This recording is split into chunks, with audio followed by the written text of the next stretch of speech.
बलात्कारी इनकी पार्टी में हैं, वो कुलदीप सिंह सेंगर होंगे, वो चिन्मय आनंद होंगे, वो कोई और होंगे, बहुत सारे लोग इन्हीं के मिलते हैं। और अमीरों के बेटी नहीं बच सकती है तो गरीबों के बेटी क्या बचेगी।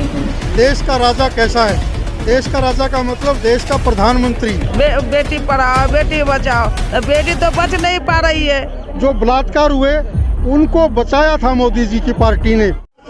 नमस्कार, अखबार देख रहे हैं आपके साथ मैं हूं अमित पुरी। दिल्ली के जंतर मंतर पर इस वक्त हम मौजूद हैं। लगातार वो धरना, वो प्रदर्शन जिसकी आवाज़ पिछले कुछ समय से लगातार उठती जा रही है। आज 22वां या 23वां दिन है लगातार पहलवानों के प्रदर्शन का। यहाँ पर अलग अलग संगठन के लोग आज यहाँ अपना समर्थन देने हुए आए हैं। यहाँ पर हमारे पीछे देख सकते हैं प्रदर्शन के लिए अन्याय व शोषण के खिलाफ जंतर मंतर पर प्रदर्शन। संगठन हमारी आस्था, इंकलाब जिंदाबाद। तो आखिर ब्रजभूषण सिंह की गिरफ्तारी को लेकर लगातार इस प्रदर्शन में कितना समर्थन, कितना समय और लगेगा, इसी सवाल के साथ हाजिर हैं हम। और क्या कुछ लोगों की मांग है, क्यों समर्थन देने आए हैं, ये भी बात करेंगे। सबसे पहले क्या नाम है आपका? मेरा नाम राजेंद्र सिंह सरवा है। मैं द्रोण रेडी पटरी फेरी कमेटी गुड़गांव का महासचिव हूँ। 50,000 रेडी पटरी लगाने वाले हमारे वेंडर गुड़गांव में काम करते हैं। उनके प्रतिनिधित्व के तौर पर आज हम इस धरने के समर्थन में आए हैं। हम रोज़ आ रहे हैं लगातार, 1-2 दिन छोड़ करके बारी बारी से। ये जब तक न्याय नहीं मिलता तब तक हम इस धरने के समर्थन में आते रहेंगे। ये लड़ाई जीतेंगे। तो क्या लगता है कब तक ये धरना प्रदर्शन चलेगा? देखिए, ये डिपेंड करता है देश का राजा कैसा है। देश का राजा का मतलब देश का प्रधानमंत्री कैसा है। वो न्याय प्रेमी है या वो न्याय को दरकिनार करने वाला है।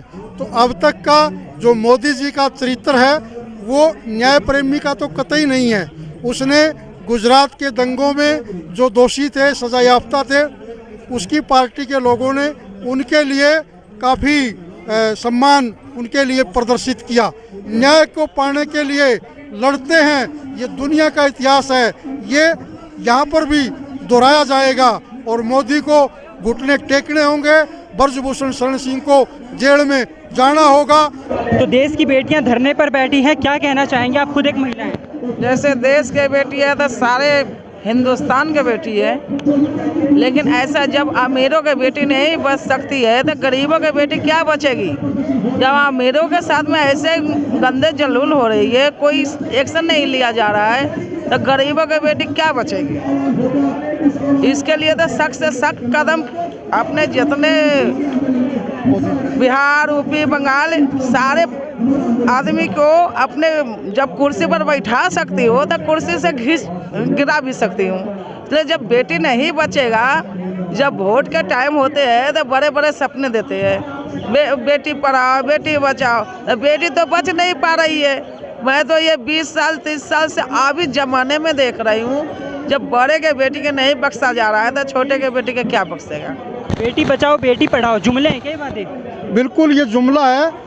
ये असल में मोदी जी जब गुजरात के मुख्यमंत्री थे और वहाँ पर जो गुजरात के दंगे हुए और उसमें जो महिलाओं के विरुद्ध अपराध हुए, जो बलात्कार हुए, उनको बचाया था मोदी जी की पार्टी ने। मुख्यमंत्री रहते हुए मोदी जी ने बचाया था। वो बड़े ट्रायल में कुछ लोग फंसे होंगे, उनको भी इन्होंने जब सजा याफ्ता लोगों को छुड़वाया। तो मैं ये समझता हूँ कि मोदी जी जब देश के प्रधानमंत्री बने तो उन्होंने हरियाणा के पानीपत शहर में एक रैली की। तो वो देश के लोगों को ये कहना चाहते थे कि मैं देश का प्रधानमंत्री बन गया हूँ, इसलिए आप अपनी बेटियों को बचाना, यानी कि बीजेपी के लोगों से बचाना।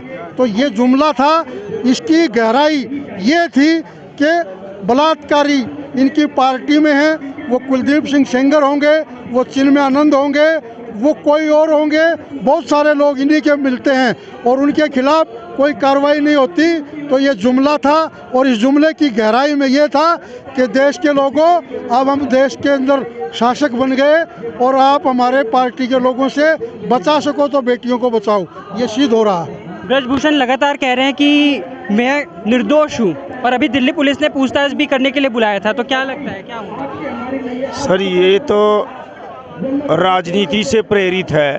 ब्रजभूषण जी को बचाने की शासनीय मंशा अगर निष्पक्ष मोदी जी कानून व्यवस्था को फॉलो करना चाहते हैं तो इन बेटी बचाओ बेटी पढ़ाओ नारे का मूर्त रूप तो तब दिखेगा जब इन महिला के उत्पीड़न में न्याय संगत ब्रजभूषण के खिलाफ कार्रवाई करें।